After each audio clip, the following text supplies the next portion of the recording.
Les invitamos a escuchar el Catecismo de la Iglesia Católica, dirigido por Monseñor José Ignacio Munilla.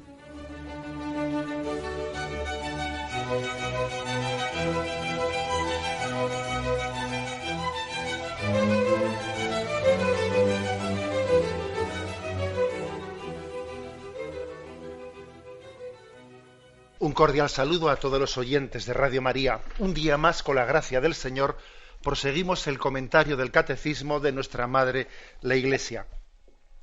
Queremos hoy concluir el apartado que tiene como título El anuncio del reino de Dios.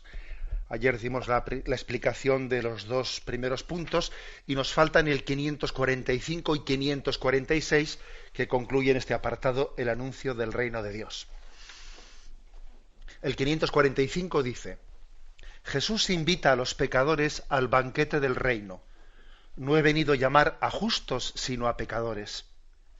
Les invita a la conversión, sin la cual no se puede entrar en el reino, pero les muestra, de palabra y con hechos, la misericordia sin límites de su Padre hacia ellos, y la inmensa alegría en el cielo por un solo pecador que se convierta. La prueba suprema de este amor será el sacrificio de su propia vida para remisión de los pecados. Bien, aquí hay una afirmación muy importante y además muy práctica.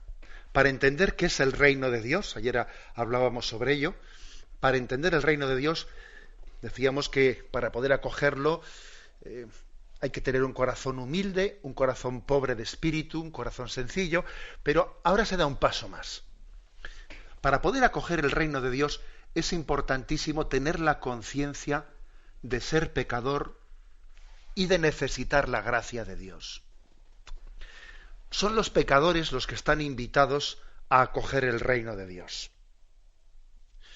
No es que haya otros que no sean pecadores y que por lo tanto no estén invitados a acoger el reino de Dios, porque es que aquí todos somos pecadores.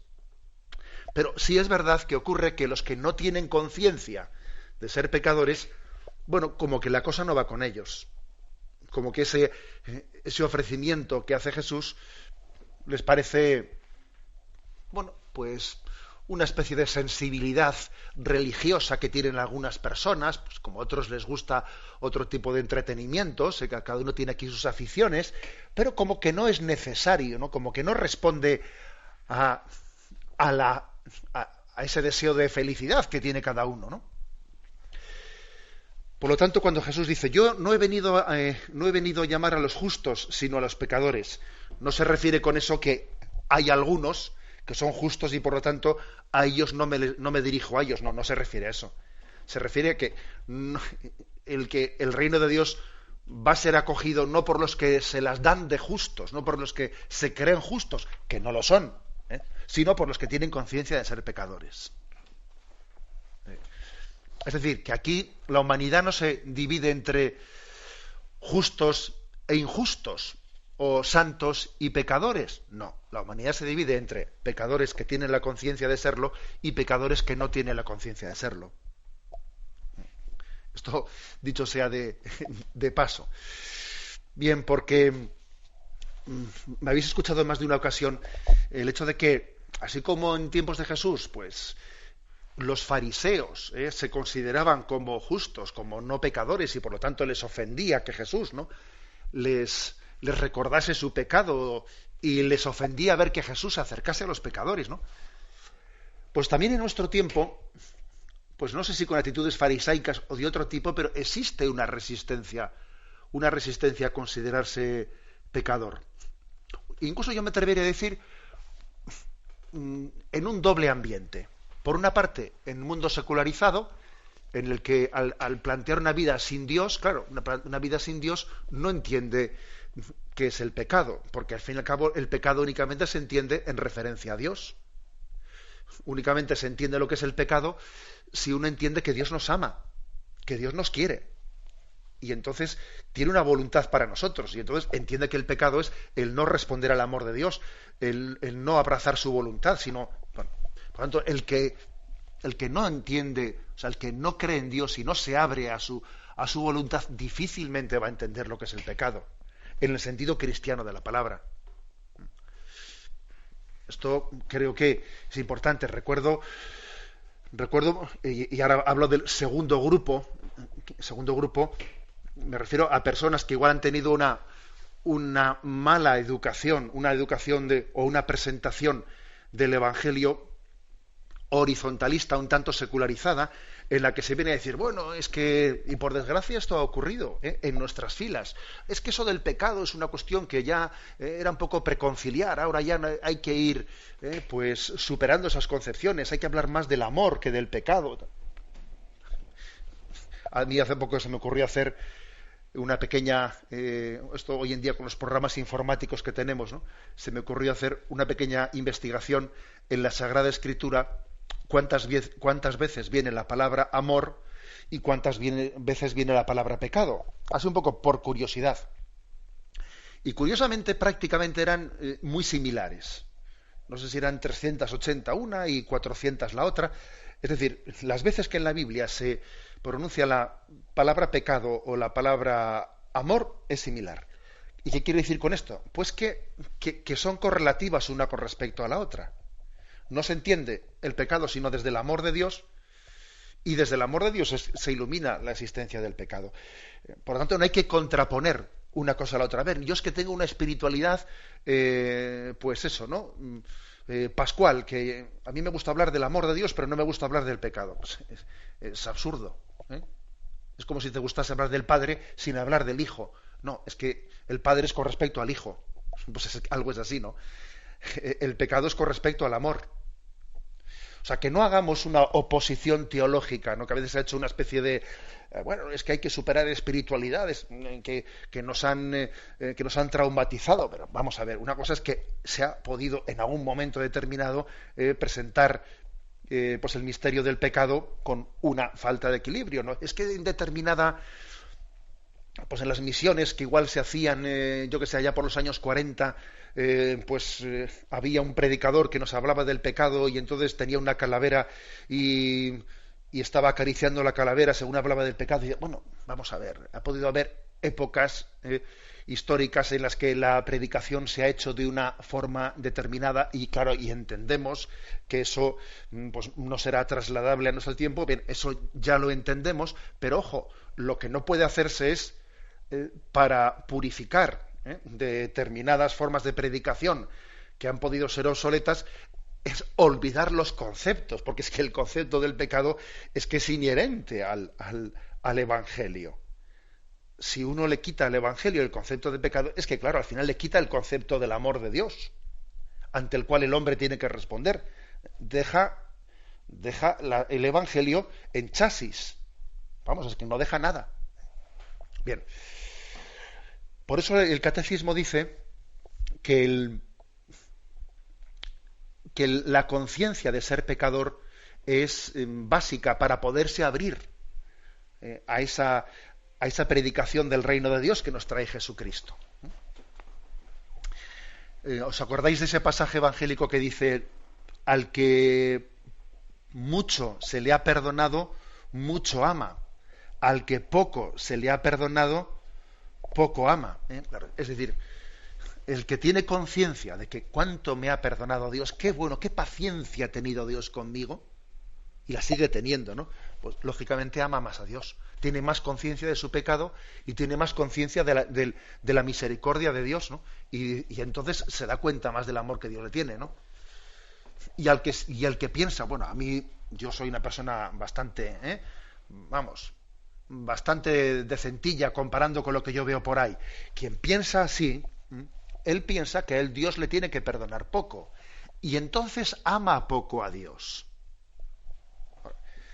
Ese pasaje evangélico es un pasaje, creo que es muy importante, porque algún día entenderemos que en la providencia de Dios, Dios se ha servido de nuestro propio pecado para caer en cuenta, para tener conciencia de lo que nos ama. Si no hubiésemos sido pecadores, si entre comillas no hubiésemos tenido un cierto grado de perfeccionismo humano, yo creo que tendríamos un riesgo muy grande de no apreciar el amor de Dios.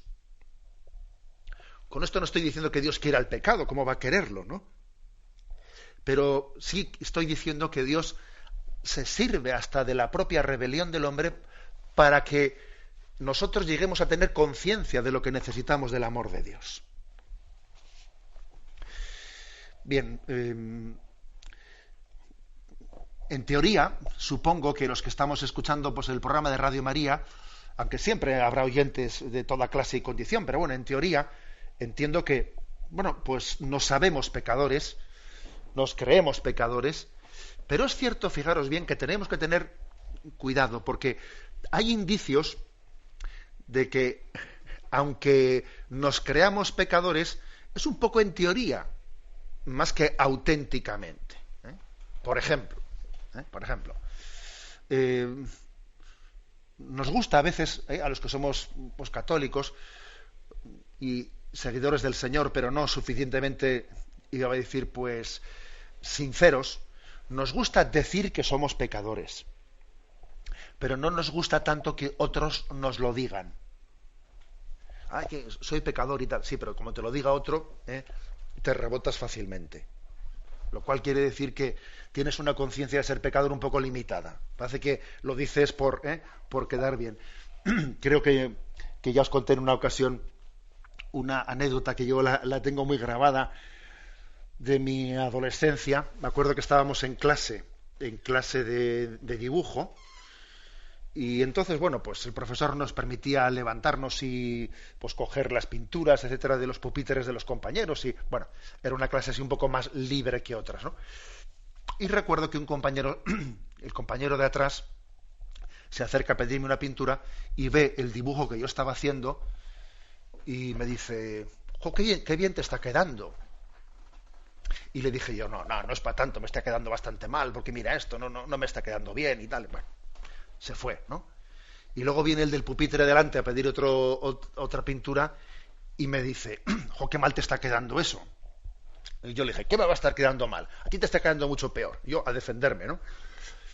Y claro, y viendo esa contradicción, recuerdo que, no sé, que tuve como un momento de decir: pero bueno, pero qué falso que soy, ¿no? Al de atrás le estoy diciendo que no me ha quedado bien, y al delante, como me dice que me ha quedado mal, pues yo le digo que me ha quedado bien, ¿no? Es decir, nos gusta decir que somos pecadores, pero no nos gusta que nos lo diga otro. ¿Qué quiero decir con esto? Pues que somos un poco falsos, o sea, que nuestra conciencia de ser pecador tenemos que crecer en ella, o sea, creerlo existencialmente, creerlo de verdad. O, por ejemplo, también nos gusta decir que somos pecadores así un poco en genérico, en genérico. Pero vamos, sin concretar los pecados. Si alguien me dice que soy pecador, siga, todos somos pecadores. Ya, pero como me empieza a decir pecados en concreto, ya eso no sé si se lo consiento. O me pongo a la defensiva.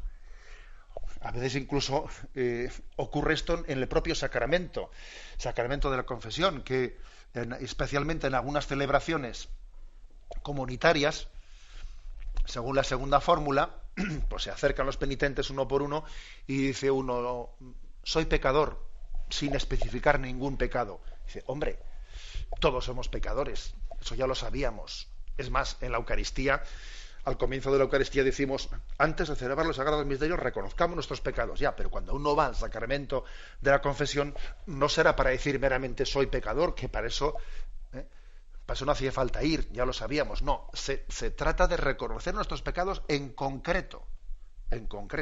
O sea que tenemos una cierta resistencia a concretar.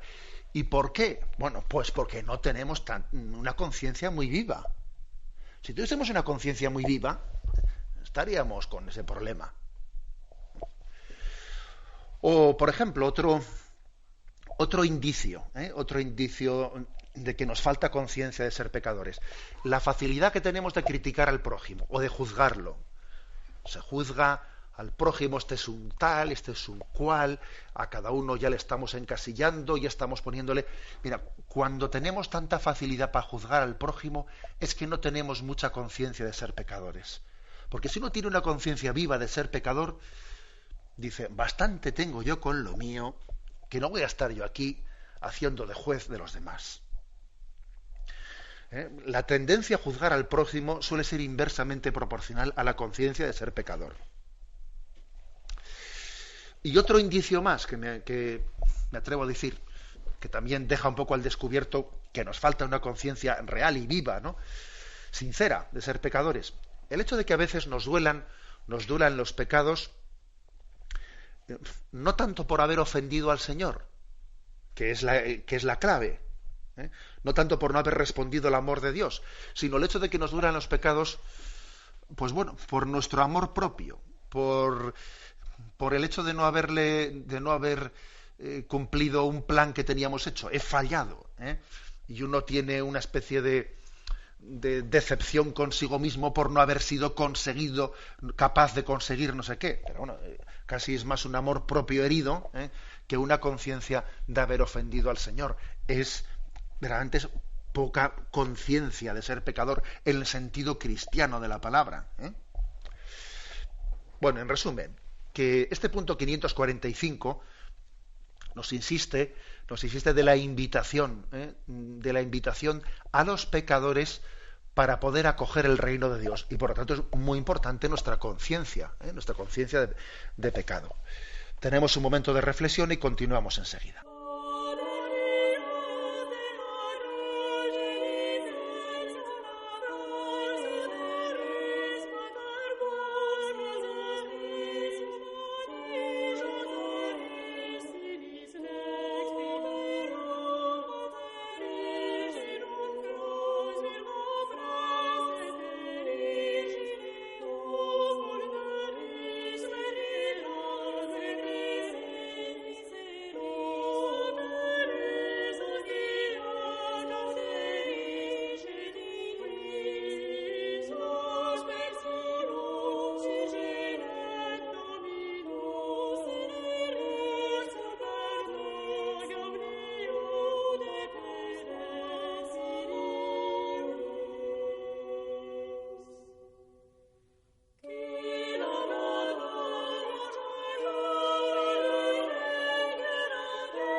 Escuchan el programa Catecismo de la Iglesia Católica con Monseñor José Ignacio Munilla.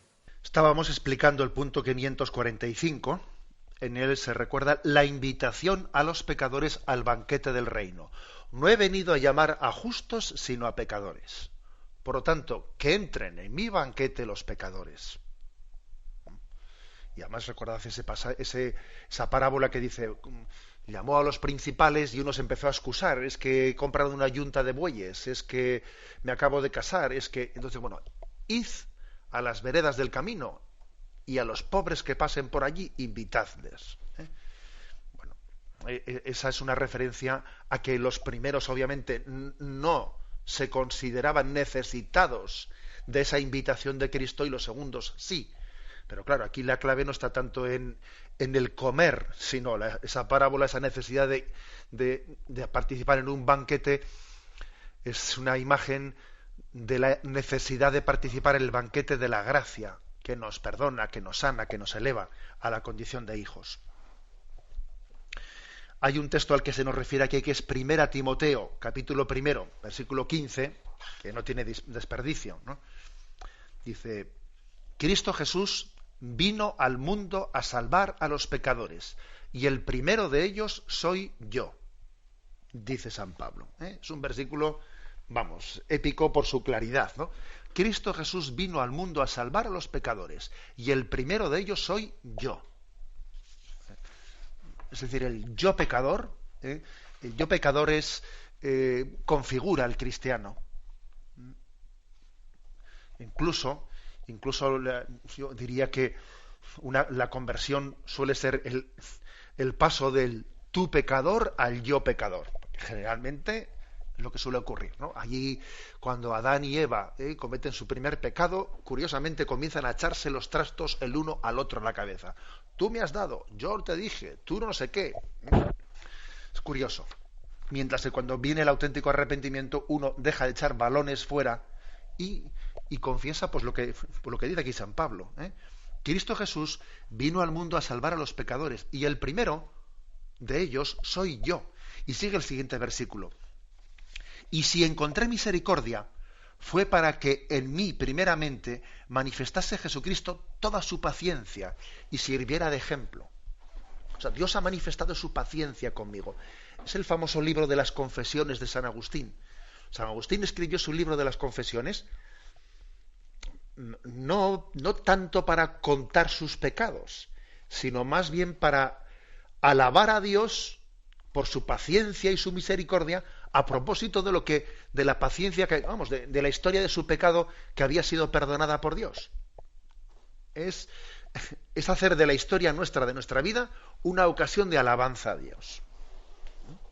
Por eso dice, y si encontré misericordia, fue para que en mí primeramente manifestase Jesucristo toda su paciencia. Bueno, esta es la clave, ¿no? Otro texto que yo creo que ayuda mucho también para quitar determinadas resistencias, ¿no? Especialmente ante el sacramento de la reconciliación. Lucas 15:7. La inmensa alegría en el cielo por un solo pecador que se convierta. A veces suele existir una cierta como resistencia en nosotros, resistencia a la reconciliación, por tener una especie como de vergüenza a destiempo. Es que, no sé, me voy a ir a confesar y me da vergüenza qué van a pensar de mí, qué van a... Vamos a ver, si en el cielo hay más alegría por un pecador que se convierta que por 99 justos que no necesiten convertirse.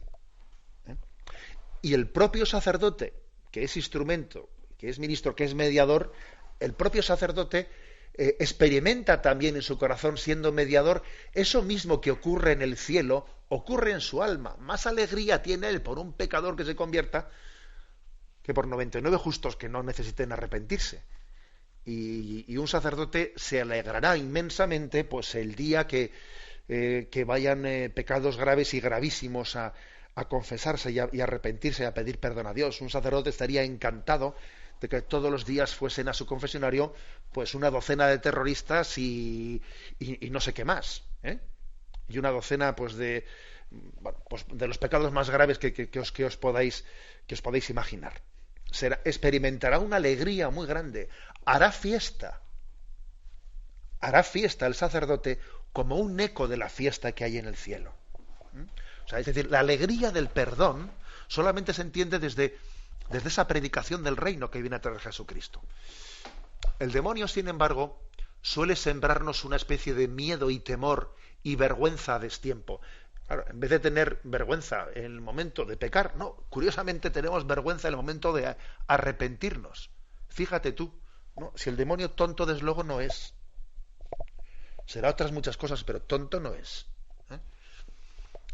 Entonces creo que estamos llamados entendiendo, ¿no? Pues estamos tocando un poco el corazón del Evangelio, la llamada a la conversión. Convertirse es un gozo, convertirse es una alegría, convertirse es una fiesta, es volver a nacer de nuevo. Eso veámoslo así. Cuando nos han vendido esa murga, es que claro, el cristianismo, lo que decía Nietzsche, ¿no? El cristianismo es una religión de esclavos, ¿no? Claro, porque es únicamente someterse a la voluntad de Dios y hay que ser humilde y eres un pecador. Claro, Nietzsche, en su filosofía soberbia, acusa al cristianismo, que como digo, a los filósofos lo dicen en un libro, pero luego poco a poco va calando en la sociedad, en formas de pensamiento, debates de televisión, diálogos de una película, va calando. Esa acusación que él hace, que la moral del cristianismo es una moral de esclavo y por lo tanto te impide todo lo contrario. Mire usted, todo lo contrario. A mí lo que me esclaviza son las cadenas del pecado. Eso es lo que me quita la alegría. Y si no, mire usted dónde hay alegría y dónde hay caras amargadas. Yo creo, oiga, vaya usted y compare. A ver dónde ve usted pues una cara más alegre.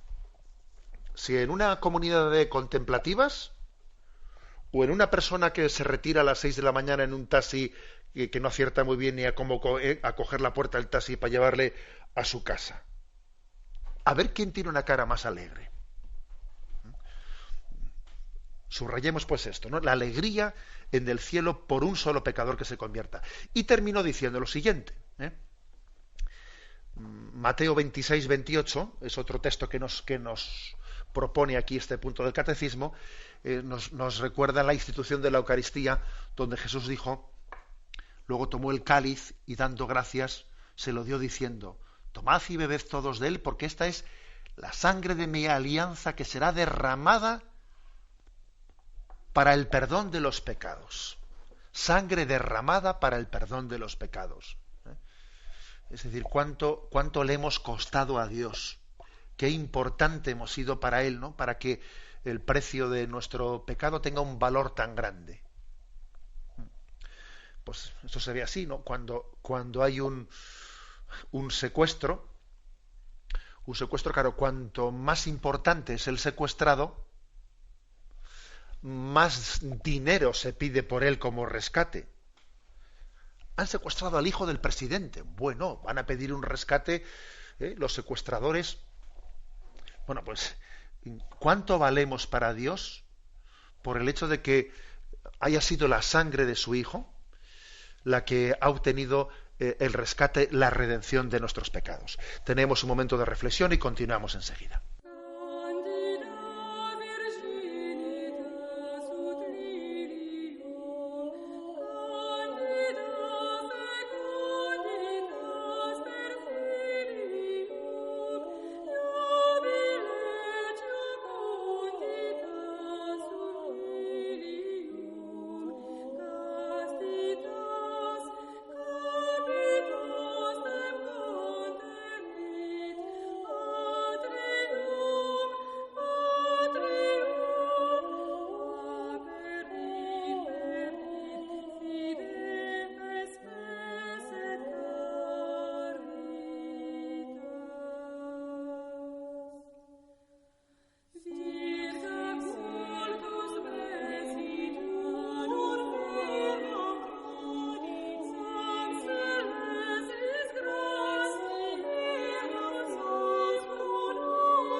Pasamos al punto 546, después de haber explicado los anteriores, la relación que existe entre la acogida del reino y el corazón humilde, pobre de espíritu. El siguiente punto era sobre la conciencia de ser pecador para poder acoger la llegada de ese reino.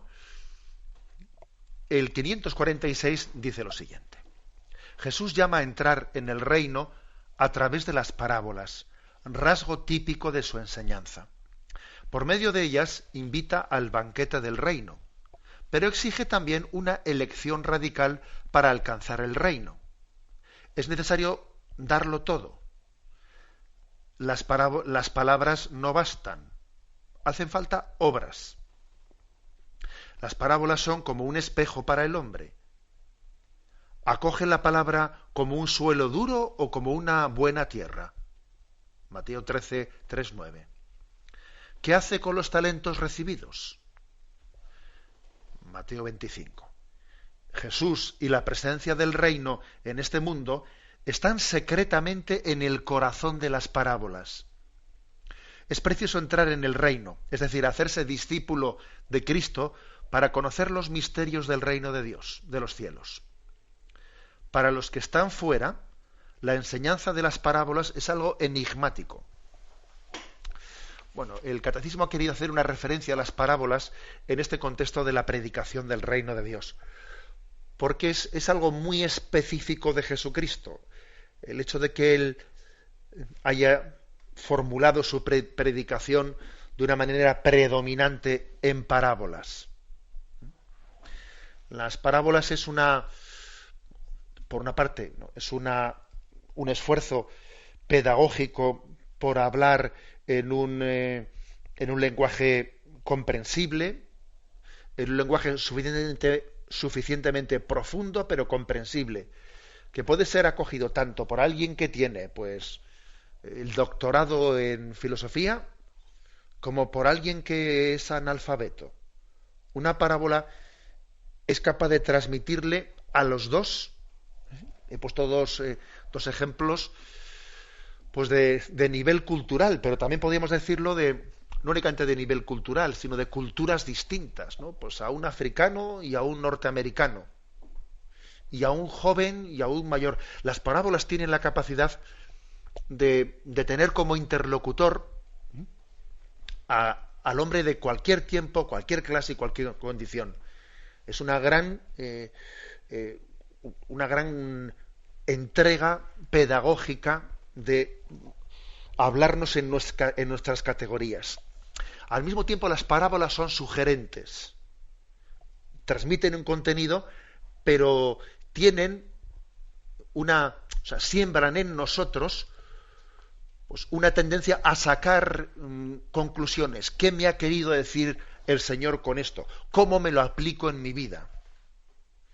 O sea, la parábola transmite un contenido, pero además también deja como una levadura que nos hace revisar la propia vida a la luz de lo que se nos ha dicho.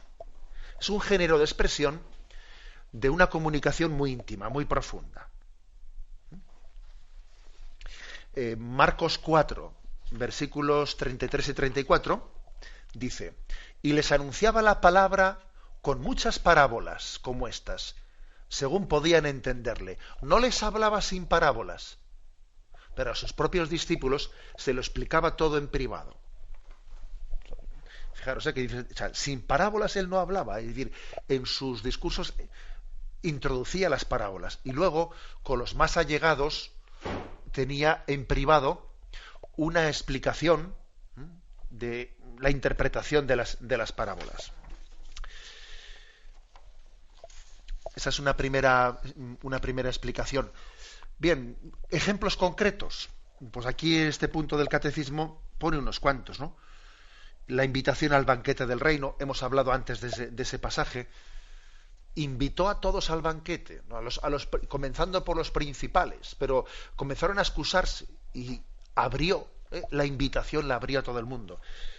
Claro, es algo que está sugiriendo que la primera invitación fue para el pueblo judío, y que finalmente los paganos todos fueron invitados cuando los judíos rechazaron esa invitación, pero también está de otra manera sugiriéndonos a nosotros, ¿no?, el hecho de que quien no se siente pecador no lo ha acogido, y quienes se sienten pecadores, ¿no? Eso de que las prostitutas os precederán en el reino de los cielos, que dice el Señor. Es decir, las parábolas pueden ser también comprendidas e interpretadas a distintos niveles, según la situación de quien las está escuchando. Por ejemplo, dice, las palabras no bastan, hacen falta obras. Y ahí se nos remite a esa parábola que dice: un hombre tenía 2 hijos. El primero dijo: padre, sí, voy a trabajar la viña. Pero luego dijo: no voy. Y el segundo dijo: no quiero ir a trabajar, pero luego finalmente voy. ¿Cuál de los 2 hijos hizo lo que el padre quería? Y a raíz de esa parábola se nos está transmitiendo la importancia de no solo seguir a Jesús con la palabra, sino con las obras. O sea, tener una vida coherente y no tener meramente una religiosidad de la confesión verbal, sino pasar a transformar toda nuestra vida, etcétera, etcétera. Por ejemplo, la parábola que habla de distintos estados de la tierra a la hora de acoger la semilla, el terreno pedregoso, el lugar, la tierra que está envuelta en zarzas, el terreno duro, la buena tierra. Una parábola que nos invita a examinarnos en nuestro estado interior de acogida a la palabra de Dios. La parábola de los talentos, también tan sugerente. Cada uno de nosotros hemos recibido pues unas capacidades distintas para responder a las llamadas de Dios, y cada uno tendremos que responder pues de los dones que Dios nos ha dado, y no debemos de compararnos con los demás. Cada uno es irrepetible ante los ojos de Dios, solamente Dios sabe cuántos talentos dio a cada persona, etcétera, etcétera. O sea, es decir, este punto del catecismo nos recuerda cómo hay profundísimas enseñanzas en el Evangelio formuladas en forma de parábolas. Bien, y hay un detalle, vamos a ver, el detalle es el siguiente. Misteriosamente, la palabra parábola en los Evangelios es utilizada de dos maneras que son bien diferentes, ¿no? Una es la palabra parábola en este sentido de forma concreta de conocer el mensaje de Dios, forma concreta de conocer el reino de Dios. La parábola es una revelación, es una forma de comunicación. Pero también, fijaros, en los Evangelios también se habla de la parábola como una forma en la que los que no están abiertos a comprender el reino de Dios se estrellan en ello porque no van a entender nada. ¿Bien? Fijaros estos textos. En concreto, Mateo 13, versículos de el 10 al 15. El que tenga oídos que oiga. Y acercándose los discípulos le dijeron: ¿por qué les hablas en parábolas? Él respondió: es que a vosotros os he dado a conocer los misterios del reino de los cielos, pero a ellos no, porque a quien tiene se le dará y le sobrará, pero a quien no tiene, aun lo que tiene se le quitará.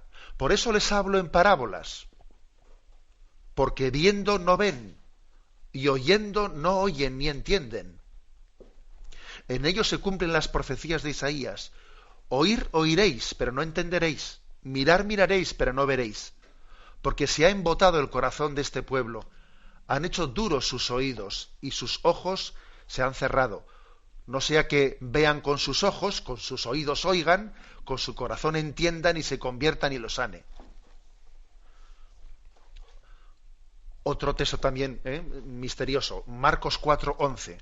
Cuando se quedó a solas, los que lo seguían le preguntaban sobre las parábolas. Él les dijo: a vosotros se os ha dado el reino de Dios, pero a los que están fuera, todo se les presenta en parábolas. Vamos a ver, ¿cómo entendemos esta aparente contradicción que encontramos en el Evangelio? Por una parte, las parábolas es un intento de Dios de hacerse entender, de explicarse, de ser sugerente a aquellos que están buscándole. Pero también ocurre que las parábolas acaban siendo incomprensibles para el que no está abierto a buscar la verdad. No hay razones para quien no quiere entender, quien quiere buscar pegas, quien tiene un corazón enrevesado, que no ha terminado de abrir su corazón a Dios, se estrella en las parábolas, las ve incomprensibles, le parece que...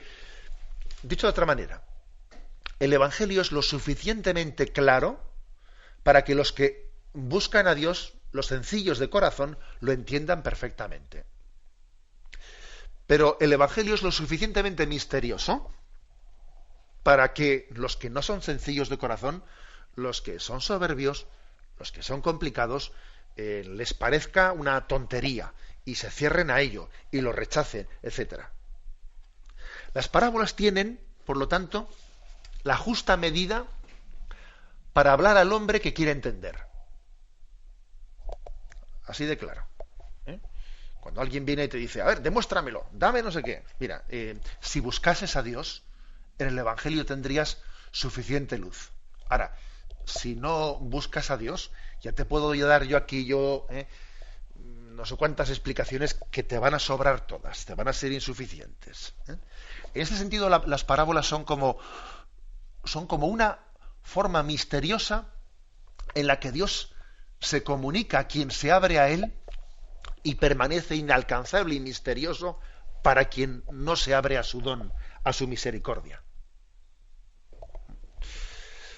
Bueno, dicho esto, pues creo que la conclusión de este apartado que hemos explicado en 2 días, el anuncio del reino de Dios, es el pedir la gracia de estar abiertos a esa acogida del reino, de ser pobres de espíritu, de tener conciencia de ser pecador, de tener conciencia de la necesidad de la gracia, de saber que un cristiano es un mendigo de la gracia.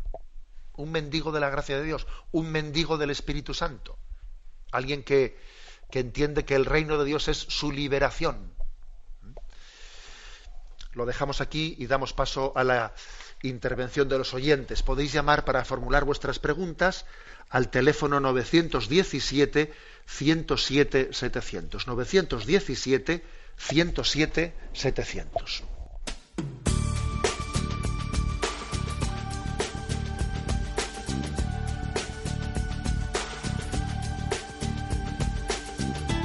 Radio María le ofrece la oportunidad de recibir en su casa sus programas favoritos.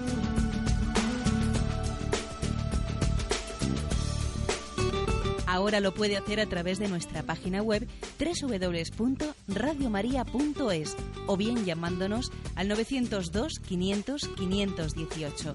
902 500 518. Pídanos el programa que más le interesa en cualquiera de sus emisiones, especificando el día y la hora que lo ha escuchado. Solo nos tiene que decir si lo quiere en CD de audio o CD o DVD en MP3.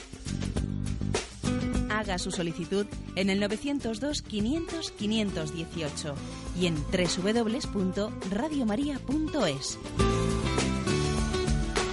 Radio María, más cerca de usted.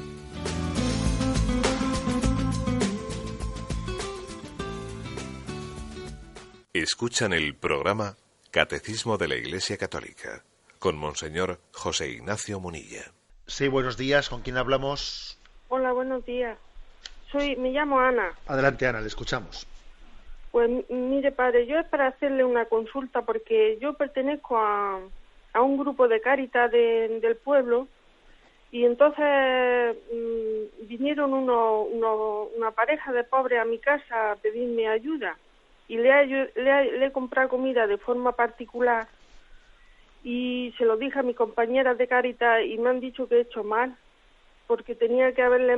Bueno, yo le dije a esta gente que también que fuera Cáritas, que no viniera a mi casa, que yo era de forma momentánea, pero que me han dicho que no tenía que haberle ayudado porque para eso está Cáritas. A ver lo que le parece a usted.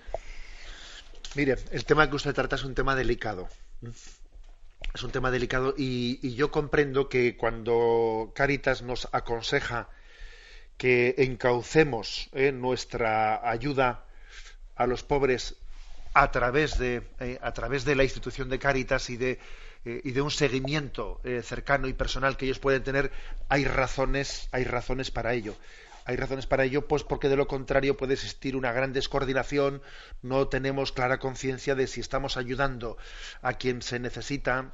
También somos conscientes de que puede haber problemas de mucho estilo, de desórdenes de vida, que a veces se disfrazan de pobreza, pero hay problemas que también tienen que ser abordados, de alcoholismos y de drogas, y bueno, o sea, yo entiendo el hecho de que se nos dé el consejo de que haya que encauzar a través de Cáritas u otras instituciones nuestro compromiso con los pobres, ¿no? Sin que eso sea una excusa pues para que así yo me sienta... Porque claro, a veces uno se encuentra con un pobre y dice, como no tengo que hacerlo más que por Cáritas, ya no ayudo a los pobres. Ojo, podía ser una excusa. Ahora, también entiendo que hay situaciones concretas, ¿no? Hay situaciones concretas en las que uno también tendrá que discernir, porque puede haber situaciones concretas en las que sea demasiado frío el remitir meramente, ¿no?, a a Cáritas a una persona, especialmente cuando se trata de dar comida, pues por el hecho de que la necesidad de comer, la necesidad de alimentarse es algo, digamos, tan inmediato que creo que puede haber circunstancias en las que uno entienda, bueno, yo no voy aquí a proceder en esta circunstancia concreta meramente a remitir a una institución, sino, o sea, que creo que ese discernimiento tiene que hacerse. Digamos, de una manera ordinaria, yo sí que creo que es cierto que nuestra caridad tiene que estar encauzada por instituciones que nos den una garantía de que esté encauzada. Ahora, yo después discerniría las situaciones concretas y particulares. Damos paso a un siguiente oyente. Buenos días. Hola, buenos días. Sí. Mire, yo quería preguntar, en lo de la esencia de la Divina Misericordia, la misericordia con el prójimo y la confianza. ¿Usted me podría explicar un poquito mejor qué es la confianza dentro de lo de Santa Faustina, la Divina Misericordia y eso?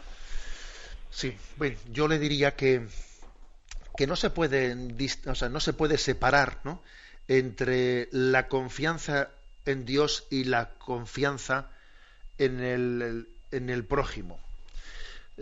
Creo que uno de los motivos por los que no tenemos confianza en el prójimo es porque no tenemos confianza en Dios. A veces se ha hecho una imagen incorrecta, ¿no?, de decir, bueno, yo me fío de Dios y no me fío de nadie más, y bueno, pues como Jesucristo es el amigo que nunca falla, digamos, mi fe me lleva pues a confiar en Dios, y me aíslo en esa confianza con Dios y no me fío de nadie en esta vida. Pues no es correcta esa imagen. Creo que en la medida en que nos confiamos a Dios, también aprendemos a confiarnos en los demás, aun sabiendo que son pecadores y aun sabiendo que nos pueden fallar.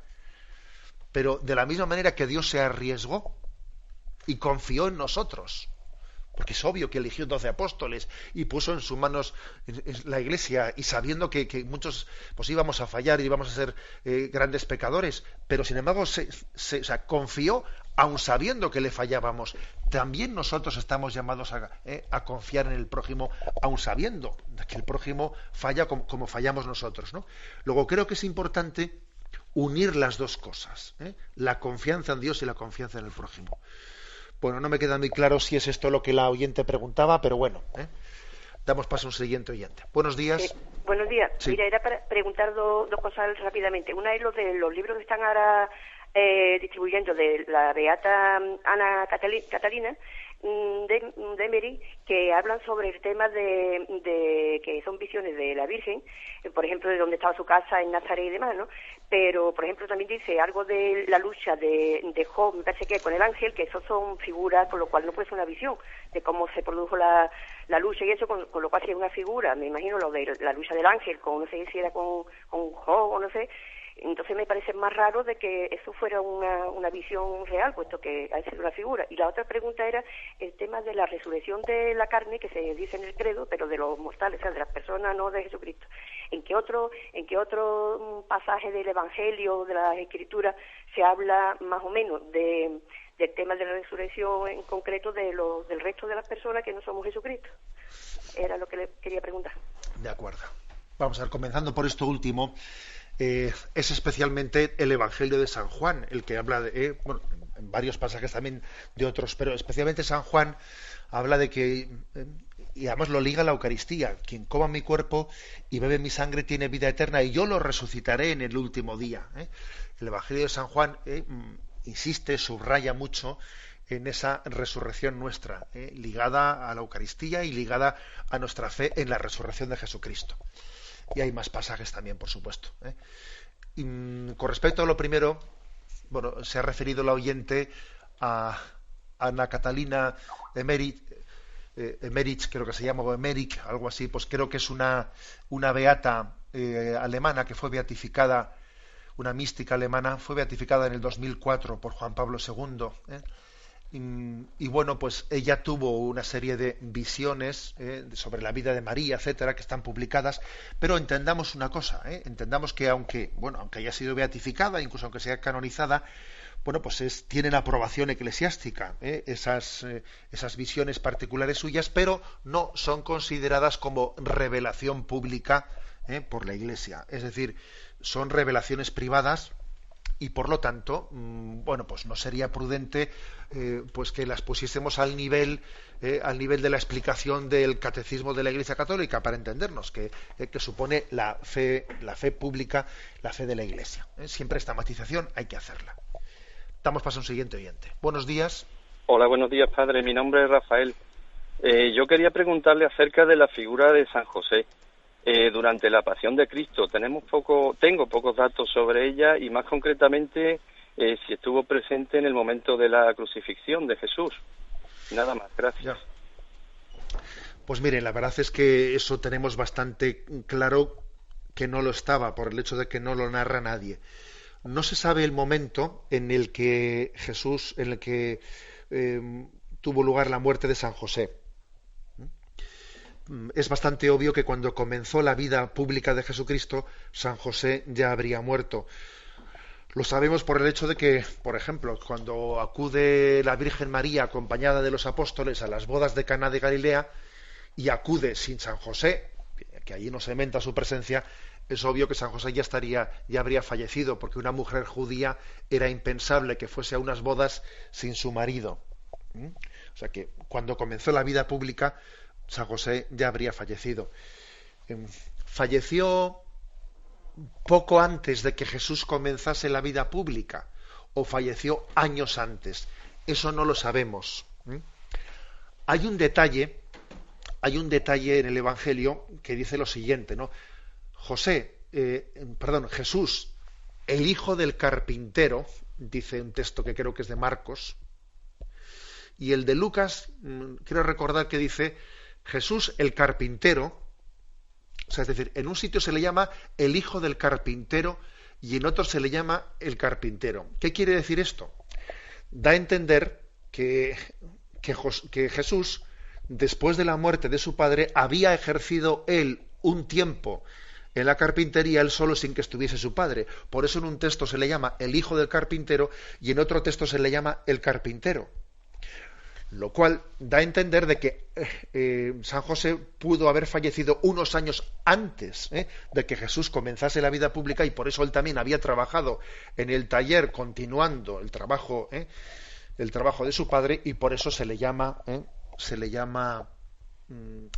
el carpintero y no solo el hijo del carpintero. Bueno, esto como puede ver el oyente son un poco elucubraciones, pues porque en los evangelios no nos dice cuándo murió San José.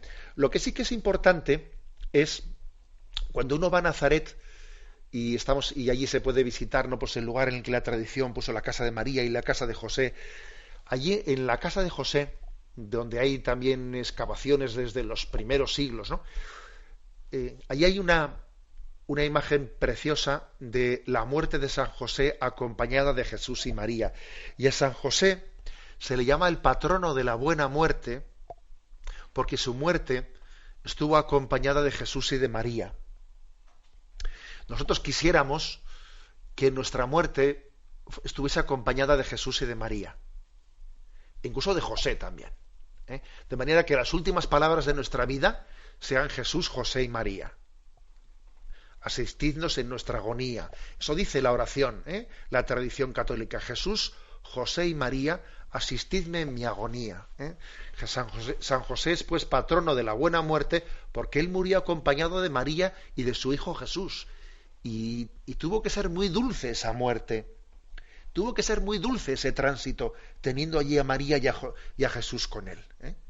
Ahora, invoquémosle como patrono de la buena muerte, digamos, y digámosle, San José, yo no sé el Señor qué circunstancias y qué momento tendrá deparado para mi muerte, pero me encomiendo a ti como patrono de la buena muerte para que sienta tu compañía y la de María y la de Jesús en ese momento.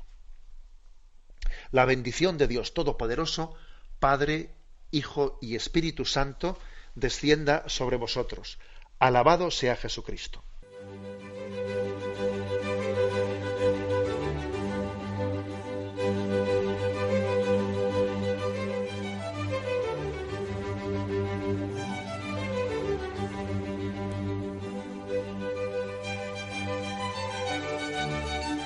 Han escuchado en Radio María el Catecismo de la Iglesia Católica, un programa dirigido por Monseñor José Ignacio Munilla.